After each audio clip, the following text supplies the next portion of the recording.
The process shop is the polar opposite of the job shop. While in a job shop, we're never doing exactly the same thing twice, in the process shop, we do the same thing over and over and over. While the job shop reflects a strategy of customization, tailoring everything to each client's unique needs, the process shop reflects a strategy of mass production. So imagine, for example, two companies that make television screens. One of them makes screens for home TVs, and you know what? If you're going to make a certain type of TV, you're going to make thousands, maybe millions of them over the course of a year to sell to all sorts of customers who are going to buy essentially the same thing. So that's going to be a process shop. But it's not something special about television screen production, because you can imagine a company that makes television screens for large football stadiums or other sports arenas. Well, that's going to be, it's going to be an enormous thing that is attached to the roof or the stands in the stadium. It's going to be designed specifically to match the lighting and the size of the stadium and its structural support. So every large stadium TV is going to be a little bit different. If you make those types of screens and install them, you're probably going to be a job shop, not a process shop. Maybe the quintessential example of a process shop is the early Ford Motor Company in the 1900s when, as Henry Ford said, any customer can have a car painted any color that he wants as long as it's black. Okay, so that's a classic process shop. They're mass producing these cars, and that is going to make it very easy for them to be focusing on efficiency because they're doing the same thing over and over and over. So job shops and process shops are very different types of business strategies, and they require different types of reporting systems. We talked earlier about the different goals of costing systems, and one of those goals is to report margins on an individualized basis, a different margin for every product and service. And another goal was to report the efficiency of all of our processes.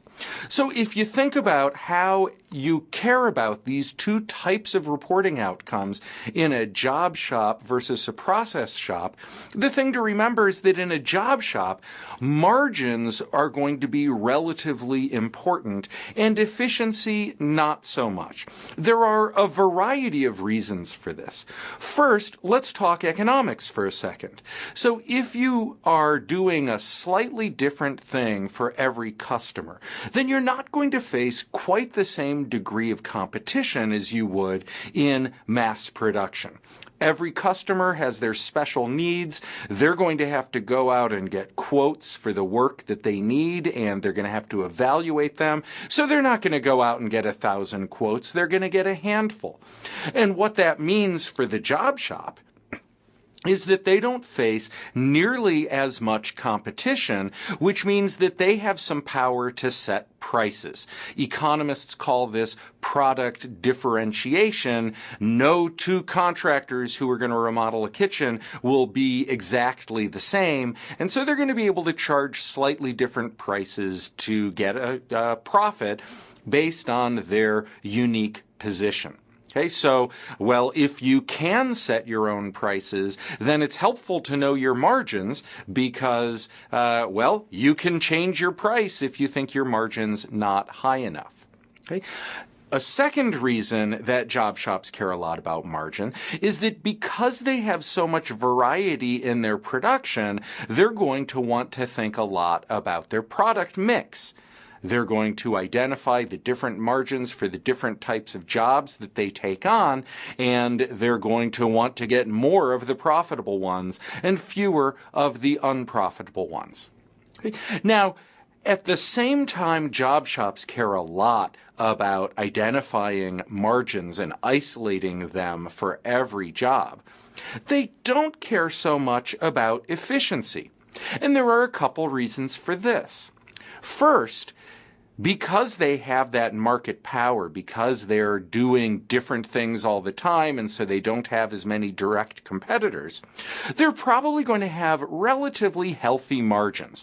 And so if they if they're not doing things quite as efficiently as they could, it's going to eat a little bit into a large margin, and that's not so costly.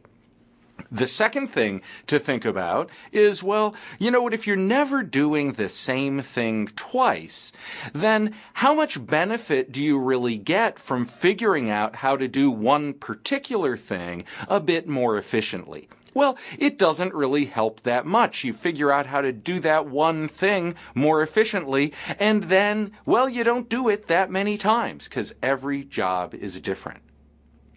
The analysis is exactly the opposite for the process shop. The process shops care a lot about efficiency. Okay? And let's start with the fact that they are in an extremely competitive marketplace. They're in mass production. They're making something that economists would tend to call a commodity. They're going to have direct competitors who are producing almost exactly the same thing that they are. And so margins are going to be extremely narrow. If you are in mass production, saving just a penny a unit could mean the difference between profit and loss, or more generally, survival and failure.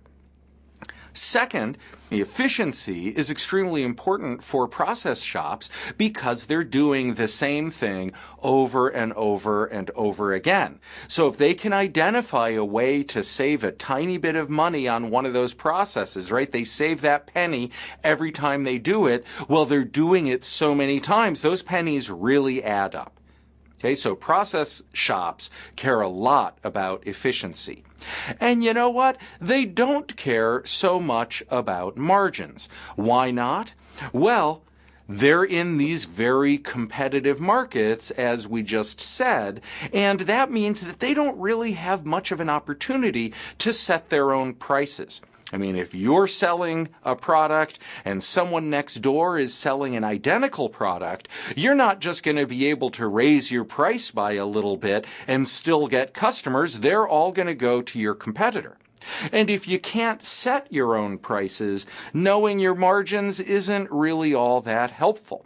Now, maybe you're thinking, hey, Rob, well, at least they could shift their energies to making a higher margin product instead of a lower margin product. But you know what? If you're in mass production, you're not usually making a wide variety of different products. You're specializing in a small number of things, and you just want to make as many of them as you can. So sales mix decisions are also not that important, which means, again, reporting margins on a product by product or service by service basis just isn't really that helpful.